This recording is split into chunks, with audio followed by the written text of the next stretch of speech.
샬롬 샬롬 샬롬. 하나님 사랑합니다. 여러분 저 안에서 사랑합니다.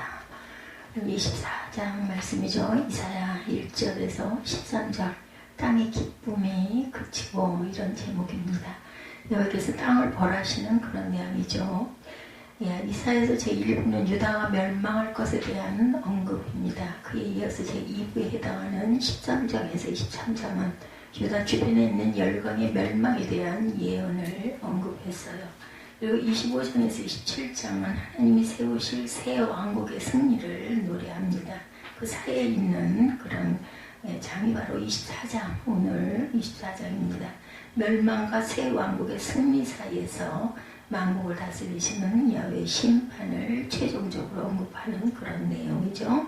심판의 대상들은 누구일까? 온 모든 세상이죠. 모든 대상, 모든 땅, 심판의 대상들 1절에서 3절에 아까 우리 함께 읽었죠. 보라 야훼께서 땅을 공허하게 하시며 황폐하게 하시니 지면을 뒤집어 부시고 그 주민을 흩으시니 백성과 제사장이 같을 것이며 종과 상전이 같을 것이며 여종과 여주인이 같을 것이며 사는 자와 파는 자가 같을 것이며 빌려주는 자와 빌리는 자가 같을 것이며 이자를 받는 자와 이자를 내는 자가 같을 것이라. 땅이 온전히 공허하게 되고 온전히 황무하게 되리라. 여호와께서 이 말씀을 하셨느니라. 심판의 대장님들이 나오죠. 세상 모든 만민, 그죠? 심판의 근거에 대해서 4절과 5절에 땅이 슬퍼하고 쇠잔하며 세계가 쇠약하고 쇠잔하며 세상 백성 중에 높은 자가 쇠약하며 땅에 떠온 그 주민 안에서 더럽게 되었으니 이는 그들이 율례를 범하며 율례를 어기며 영원히 언약을 깨뜨렸다. 이렇게 얘기하죠. 율법과 율례와 영원한 언약들.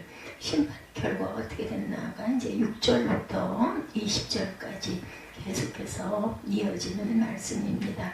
심판의 결과는 땅의 저주가 임하고 기쁨이 그치고 성읍이 황폐하게 된다. 6절에서 13절까지 오늘 말씀이 1절부터 13절 땅의 기쁨이 그쳤다라는 그런 내용이었어요. 그리고 심판의 결과가 6절에서 20절까지 나오고 있습니다. 땅의 저주가 임하고 기쁨이 그치고 성읍이 황폐하게 된다. 야훼를 경외하며 남은 자가 구원을 받게 된다는 거죠. 하나님께 찬양과 경배를 드릴 것이다. 14절에서 16절 앞부분에 그리고 범죄한 악인들은 모두 멸망할 것이다. 이것이 16절부터 20절까지의 내용입니다. 백성과 제사장이 같을 것이라. 14장 2절에 보면 백성과 제사장이 같을 것이라고 말씀하죠. 하나님의 심판은 세상 만민에게 동일합니다. 호세아 4장 9절에 장차는 백성이나 제사장이나 동일하니라. 내가 그들의 행실대로 벌하며 그들의 행대로 갚으리라. 그러니 지금 요즘 말로 하면 목사라고 특별한 것이 없습니다. 오히려 전하면서 본인이 실천을 못했으면 더 야단을 맞아야 되겠죠. 같을 것이라고 말하죠. 하나님의 심판은 동일합니다. 호세아 4장 9절에 장차는 백성이나 제사장이나 동일합니다. 내가 그들의 행실대로 벌하며 그들의 행위대로 갚으리라. 에베소서 6장 8절입니다. 이는 각 사람이 무슨 선을 행하든지 종이나 자유인이나 주께로부터 그대로 받을 줄 알미라. 땅에 떠온 그 주민 아래서 더럽게 되었으니 영원한 언약을 깨뜨렸습니다. 5절이었죠. 땅에 또한 그 주민 아래 더럽게 되었으니 말씀하고 있습니다. 이렇게 말씀하죠. 피와 행운과 우상 숭배 등이 땅을 더럽히는 요인이며 모두 하나님의 율법과 윤리와 영원한 언약을 깨뜨렸다라는 겁니다. 예레미야 3장 1, 2절에도 그들이 말하기를 가령 사람이 그의 아내를 버림으로 그가 그에게서 떠나 타인의 아내가 된다 하자. 남편이 그를 다시 받겠느냐? 그래야만 그 땅이 크게 더러워지지 아니하겠느냐? 이렇게 말씀합니다. 율법과 율례 영원한 언약에 대해서 출애굽기 10장 10계명에 대해서 말씀하고 있습니다. 또한 출애굽기 21장에는 율례에 대해서 말씀하고 있다라는 것. 마태복음 5장 17, 8절에 보면 내가 율법이나 선지자를 폐하러 온 줄로 생각하지 말라. 뭐라고 그러셔요? 폐하러 온 것이 아니요 안전하게 하려고 왔다 이렇게 말씀합니다. 심판의 대상은 모든 땅이라고 제가 말씀드렸죠. 이 세계 가운데 존재하는 모든 것은 하나님의 지음을 받은 것들이죠. 그러므로 모든 땅은 하나님의 창조 안에 있는 피조물입니다. 하나님의 피조물인 땅은 따라서 창조주이신 야훼 하나님의 섭리와 주권 영역 안에 있다. 이를 다른 말로 표현하면 이 땅에 존재하는 모든 피조물은 하나도 예외도 없이 하나님의 심판이 대상이 된다 지으셨으니까 실제로 이 세계 내에서 하나님의 섭리와 주권과 심판을 벗어날 땅은 한 곳도 없다는 거죠. 사무엘상 2장 10절에 땅 끝까지 야훼를 대적하는 자는 산산이 깨어질 것이라. 하늘에서 우레로 그들을 치시리로다. 여호와께서 땅 끝까지 심판을 내리시고 자기 왕에게 힘을 주시며 자기의 기름 부음을 받은 자의 뿔을 높이시리라 하니라. 땅의 심판에 대해서 역대상 16장 33절에 그리할 때 숲속의 나무들이 야훼 앞에서 즐거이 노래하리니 주께서 땅을 심판하러 오실 것이니로다. 모든 나라는 하나님의 주권 영역가 되는 땅 위에 존립한 기한을 세우고 있으므로 역시 하나님의 심판의 대상이죠. 이 세상에 있는 모든 영토를 가진 나라들은 하나님의 심판 주권 아래 있다. 그러나 나라들은 그런 공간적 개념에서 뿐만 아니라 권위나 주권의 범주에서도 하나님의 심판의 아래 놓여 있죠. 나라는 영토 외에도 군주와 백성과 권세와 권위와 힘과 재물을 가지고 있는데 그 모든 건 역시 하나님의 소유로 하나님의 섭리와 주권 아래 있기 때문이다. 만민의 심판입니다. 이사야 51장 5절에 내 공의가 가깝고 내 구원이 나갔은즉 내 팔에 만민을 심판하리니 섬들이 나를 앙망하여 내 팔에 의지하리라. 열국의 심판입니다. 요엘서 3장 12절에 보니 민족들은 일어나서 여호사밧 골짜기로 올라갈지어다. 내가 거기 앉아 사면의 민족들을 다 심판하리로다. 모든 악인들에 대해서 아주 포괄적인 의미에서 말한다면 하나님의 피조물된 모든 나라들이 하나님의 심판의 대상이다. 모든 인간은 하나님 앞에서 죄인이기 때문이죠. 그러나 하나님께서는 긍휼을 베푸시사 그 가운데 일부를 구원하시기로 작정하십니다. 하나님께서 사랑으로 죄인 가운데 일부를 건지신 것이죠. 따라서 건짐을 받지 못한 자들만이 인간들 가운데 하나님의 심판의 대상이 되었다. 하나님의 긍휼과 사랑을 입지 못한 자들은 성경은 악인이라고 총칭하고 있습니다. 이런 의미에서 모든 악인이 심판의 대상이 된다고 성경을 선언하죠. 택함을 입은 자들은 악인에서 의인이 되었으므로 심판의 대상에서 제외가 됩니다. 모든 육체를 심판한다. 예레미야 25장 31절에 요란한 소리가 땅 끝까지 이르면 야훼께서 문 민족과 다투시며 모든 육체를 심판하시며 악인을 칼에 내어 주셨습니다. 야훼 말씀입니다. 누구든지 계시록 20장 15절에 누구든지 생명책에 기록되지 못한 자는 불못에 던지우리라. 그러면 심판의 정도는 어땠는가? 세상의 파괴 앞에서 우리는 하나님의 심판의 대상이 세계의 모든 공간과 이 세계 내에 있는 모든 나라와 모든 택함을 입지 못한 악인들이라는 것을 알았어요. 그렇다면 공간 기점에 있어서의 심판의 범위는 모든 세계일 수밖에 없죠. 대상이 전체이듯이 범위도 전체일 수밖에 없기 때문이다. 실로 마지막 때에 만군의 야훼 하나님은 모든 세계를 심판하실 것입니다. 요한복음 9장 39절에 예수께서 이르시되 내가 심판하러 이 세상에 왔으니 보지 못하는 자들은 보게 하고 보는 자들은 맹인이 되게 하려 함이라 하시냐. 천하의 심판 사도행전 17장 31절에 이는 정하신 사람으로 하여금 천하를 공의로 심판할 날을 작정하시고 이에 그를 죽은 자 가운데서 다시 살리신 것으로 모든 사람에게 믿을 만한 증거를 주셨습니다 하십니다. 전체적인 변혁이 일어납니다. 하나님의 심판은 이 세계에 국한되지 않죠. 그것은 이 세계를 넘어 전 우주에 걸쳐 행해집니다. 그 이유는 그 모든 우주가 인간의 타락과 함께 하나님께 의미 없는 것으로 변질되고 말았기 때문이다. 그런 이유에서 하나님은 세상을 심판하실 때 악인들과 함께 불완전한 저주받는 우주를 폐하시고 새로운 구조로 재창조하셨어요. 그래서 성경은 말세 때가 이르면 하늘이 무너지고 태양이 걷어지며 별들이 무너져 내리게 될 것이라고 예언합니다. 천재지변이 일어날 것이다. 베드로서 3장 10절에 그러나 주의 날이 도둑같이 오리니 그날에는 큰 소리로 떠나가고 물질이 뜨거운 불에 풀어지고 땅과 그 중에 있는 모든 일이 드러나리로다. 별들의 추락이 있습니다. 계시록 6장 13절에 하늘의 별들이 무화과 나무와 태풍에 흔들려 설익은 열매가 떨어지는 것 같이 땅에 떨어지며 하늘은 두루마리가 말리는 것 같이 떠나가고 각 산과 섬이 제자리에서 옮겨진다 이렇게 말씀하죠. 영혼은 형벌을 받게 되죠.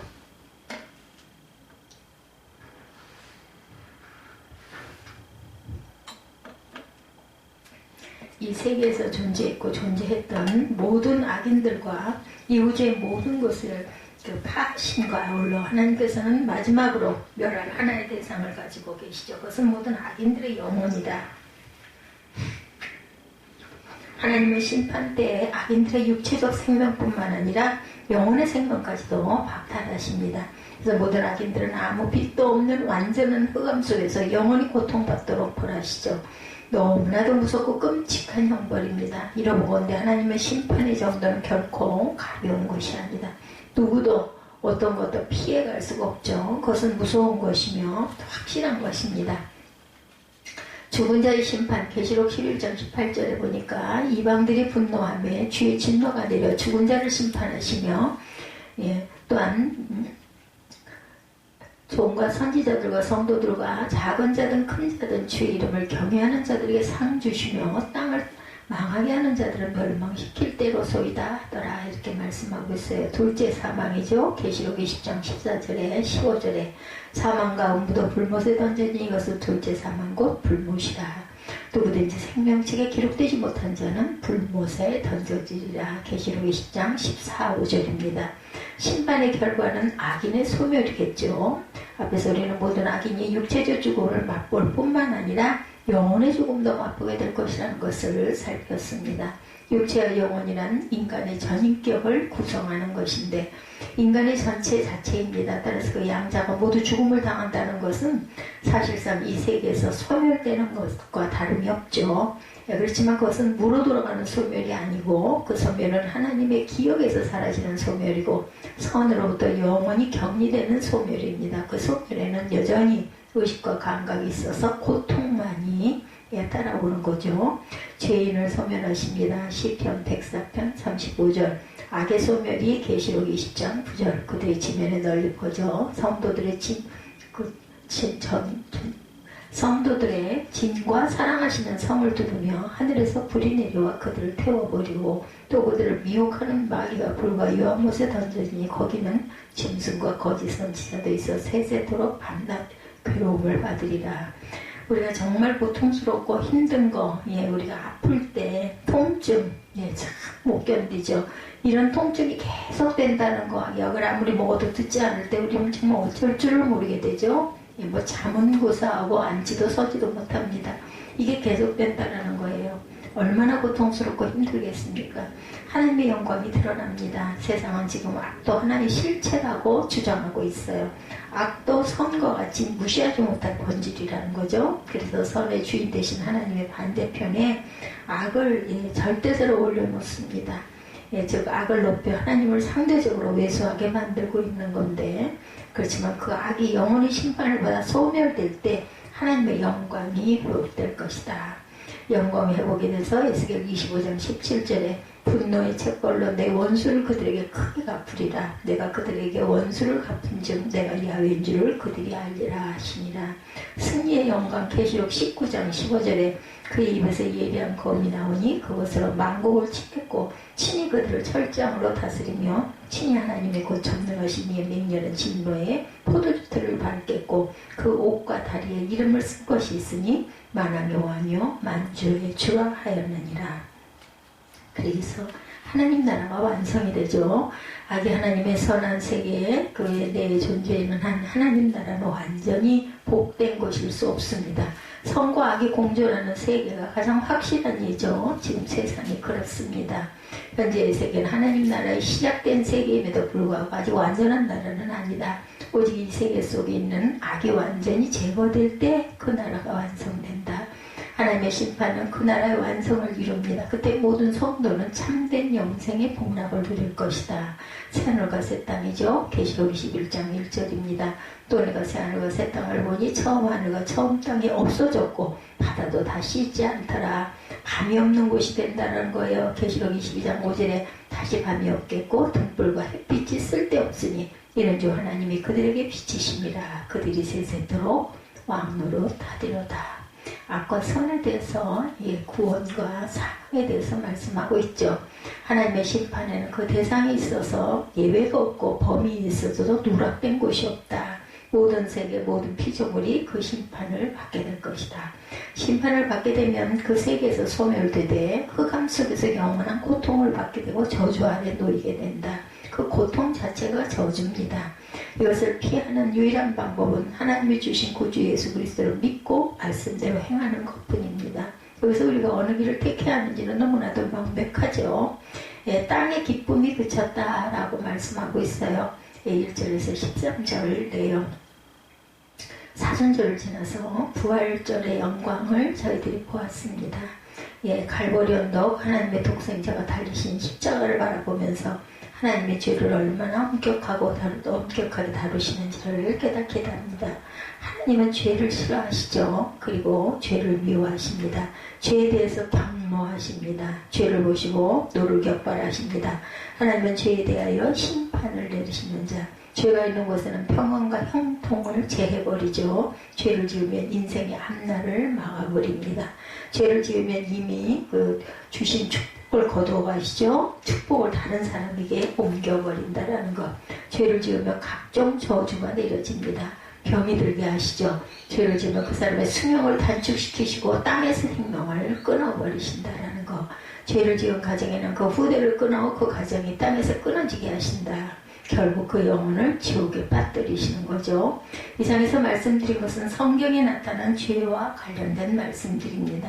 이런 말씀들이 사실이라면 우리는 절대로 죄를 지어서는 안 되죠. 죄가 있는 곳에 거주해서도 안 됩니다.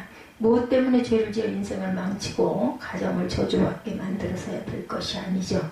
성도들은 성경에 나타난 축복받은 일들 속에서 살아야 되겠죠. 오늘 본문에 이사야 선지자를 통하여 들려주신 하나님의 음성을 듣기를 원합니다. 이사야가 예언한 이 하나님의 말씀은 여호와께서 땅을 심판하실 것으로 되어 있어요. 한 국가, 한 민족, 한 개인에 대한 심판이 아니고 온 세상, 온 땅을 심판하시는 내용이죠. 왜 하나님이 온 세상을 향하여 심판을 하시는가? 5, 6절에 보니 땅이 또한 그 주민 아래 더럽게 되었으니 이는 땅의 율법을 범하며 율례를 어기며 영원한 언약을 깨뜨렸습니다. 그러므로 저주가 땅을 삼켰다 이렇게 말하죠. 그 중에 사는 자들이 정죄함을 당하였고 땅의 주민이 불타서 남은 자가 적도다. 이 5, 6절입니다. 땅에 사는 모든 사람들이 율법을 범하며 율례를 어기고 하나님의 영원한 언약을 깨뜨렸기 때문이다. 그래서 땅이 그 주민으로 말미암아 더럽혀졌고 저주가 땅에 임하고 모든 사람들이 저주를 받게 되었다는 거죠. 그래서 우리는 죄가 어떻게 들어오는지를 알게 합니다. 죄는 축복의 언약의 말씀인 하나님의 율법과 율례를 어기면 들어온다는 거죠. 우리가 대한민국에 살면서 대한민국의 헌법을 어기면 죄인이 되어서 재판을 받고 감옥에 갇혀 형벌을 받게 되죠. 인간은 이 세상에 조물주 되시는 하나님의 법과 율례를 어기면 형벌을 받고 심판을 받게 되죠. 하나님의 법과 율례를 어긴 세상의 인간이 어떻게 심판을 받게 되는지 그 말씀한 내용, 이것은 종말론적인 심판과 맥을 같이 합니다. 어떠한 심판이 준비되어 있는지를 봅니다. 공의로운 하나님의 심판이죠. 보라 여호와께서 땅에 공허하게 하시며 황폐하게 하시며 또한 지면을 뒤집어 엎으시고 주민을 흩으시리니 백성과 제사장이 같을 것이며 종과 상전이 같을 것이며 여종과 여주인이 같을 것이며 사는 자와 파는 자가 같을 것이며 빌려주는 자와 빌리는 자가 같을 것이며 이자를 받는 자와 이자를 내는 자가 같을 것이라. 이 말씀은 하나님의 심판의 공평성을 말해요. 하나님의 심판에는 차별이 없고 범죄한 인간에게 적용한 하나님의 심판은 제사장이라고 봐주지 않고 백성과 똑같이 심판을 하십니다. 상전에게 다르지 않죠. 종과 같이 심판을 받습니다. 여주인이라고 다르지 않습니다. 여종과 똑같이 심판을 받습니다. 사는 자와 파는 자, 빌려주는 자와 빌리는 자가 똑같이 심판을 받게 된다. 우리나라는 이상하게 재판의 기준이 다르다고 하죠. 정치인들, 기업인들, 부자들은 엄청난 비리를 저질러도 형량이 가볍습니다. 몇 달 있다 보면 이런저런 이유로 다 석방이 되고 사면이 돼요. 돈의 힘이에요. 돈의 힘. 그런데 돈 없고 초라한 사람들은 레미제라블에 나오는 장발장처럼 빵 한 조각 훔쳐 먹었어도 몇 년씩 감옥을 살고 나옵니다. 그래서 유전무죄 무전유죄라는 말이 생겼어요. 그러나 하나님의 심판은 절대로 그런 불공평이 없다. 누구나 죄를 지었으면 죄를 지은 만큼 심판을 받고 형벌을 받게 된다는 것. 성도라고 해서 죄를 짓고도 심판을 면할 것이라고 절대로 생각해서는 안 되죠. 예수님의 보혈의 공로로 성도들은 심판을 면하지 않느냐? 아닙니다. 하나님은 그 사람 행한 대로 갚으신다라는 것. 하나님의 심판은 공평하고 공의로우시죠. 그럼 우리는 어떤 경우에라도 하나님의 심판을 두려워하면서 죄를 지어서는 안 된다. 세상이 세잔해지는 심판이죠. 3, 4절에 땅이 온전히 공허하게 되고 온전히 황무하게 되리라. 여호와께서 이 말씀을 하셨느니라. 땅이 슬퍼하고 쇠잔하며 세계가 쇠약하고 쇠잔하며 세상 백성 중에 높은 자가 쇠약하며 범죄한 세상과 인간에 대한 하나님의 심판의 특징을 말하고 있어요. 하나님이 자기의 법과 율례를 버리고 언약을 지키지 아니한 세상과 주민들에게 이렇게 세상을 심판할 것이라는 말씀을 하고 있습니다. 땅이 공허하고 황무할 것이다. 땅에 슬픔이 있고 땅에 쇠잔하게 될 것이다. 세계가 쇠잔하고 또한 쇠약해질 것이다. 백성의 지도자들이 쇠약하게 된다.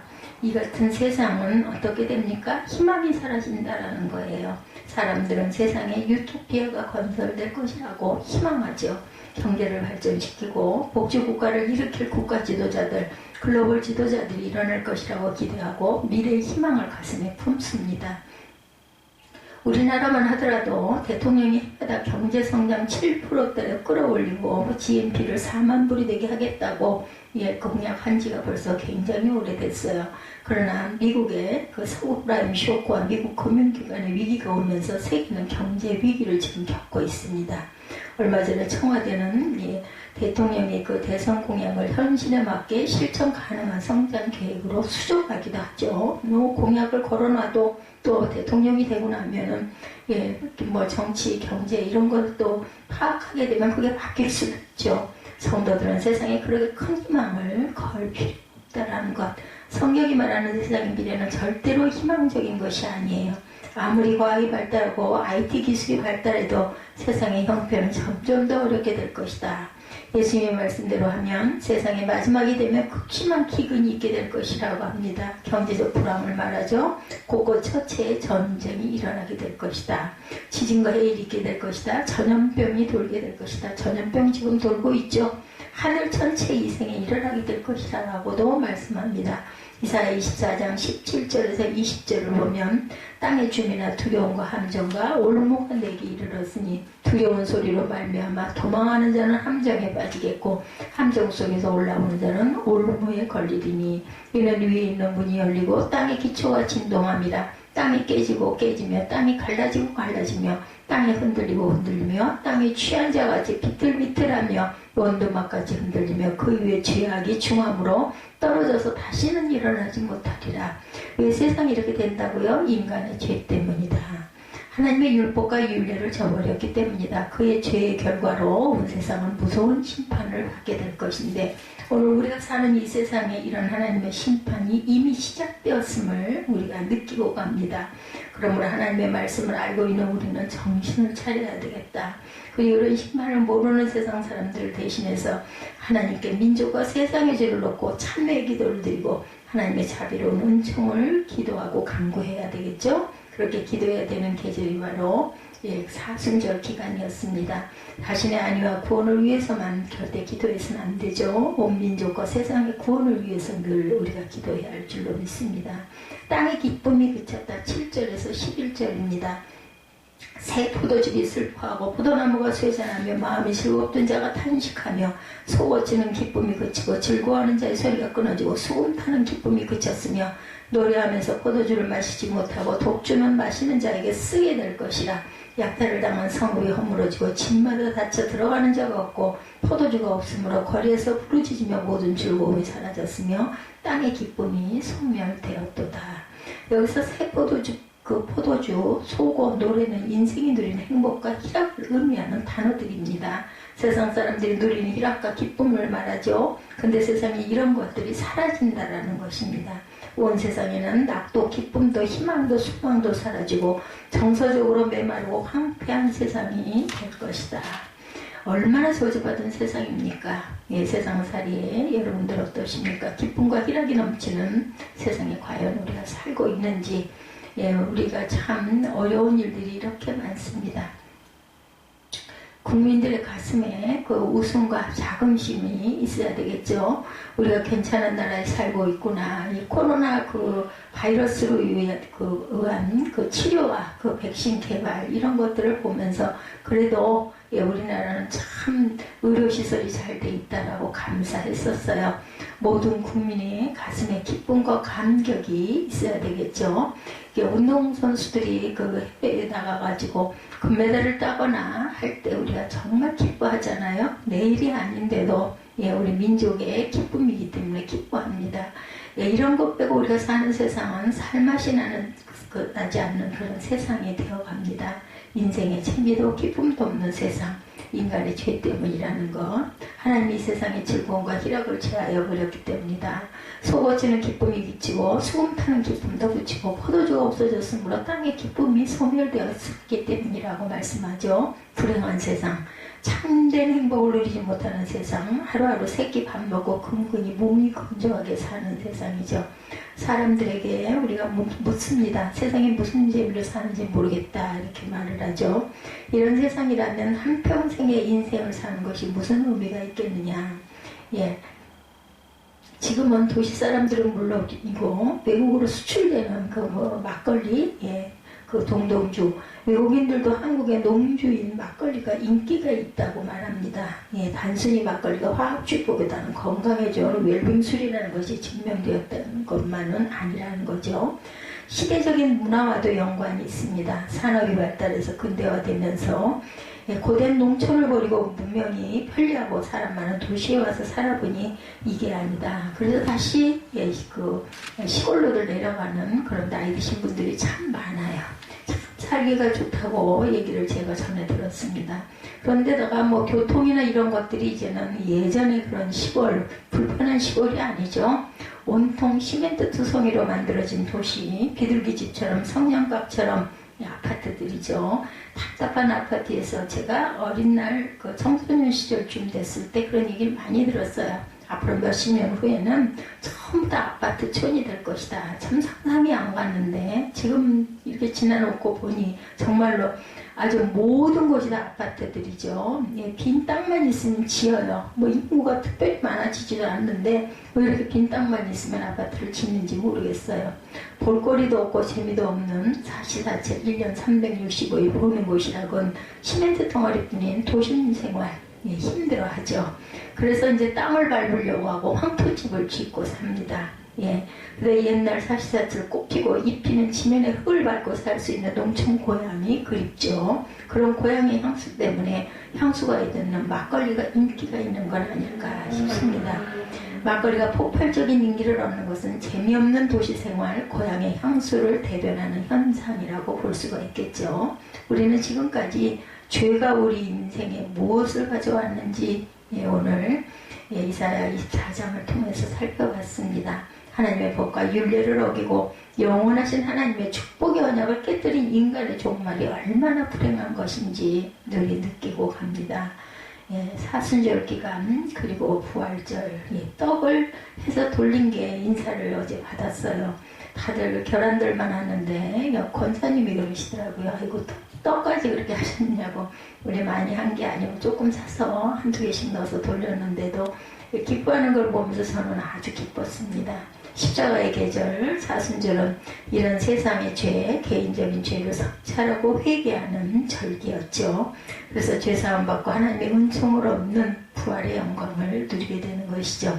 죄가 무엇이고 죄의 결과가 무엇인지를 다시 한번 확인하고 24장을 통해서 죄가 없는 다가오는 새하늘과 새 땅에 들어가 함께 사는 것을 준비하는 것, 그것을 포기하지 않는 저와 여러분들이 되시기를 주님의 이름으로 축복합니다. 24장 말씀 끝부분을 못 읽었으니 우리 10절부터 우리 10절, 11절부터 12절부터 마지막 절까지 읽고 축도로 예배를 마치도록 하겠습니다.